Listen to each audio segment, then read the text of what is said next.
How to check your mouse DPI on Windows 10/11. First of all, go to your Windows settings and then just press on settings, and here just type in search mouse settings. Once you're here, just press on additional mouse options and then go to pointer options.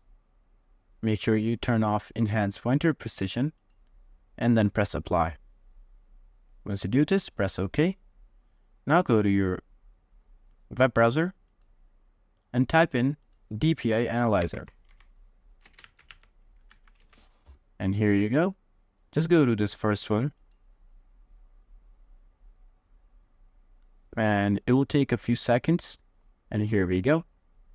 Now scroll down until you see this. And then just put 1 as your target distance. And then just scale it. So I'm just going to move it 1 inch.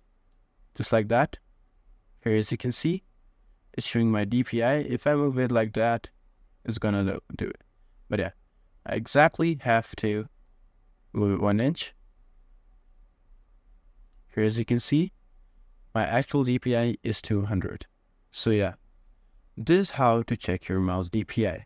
So I hope this video helps you out. And yeah, that's it.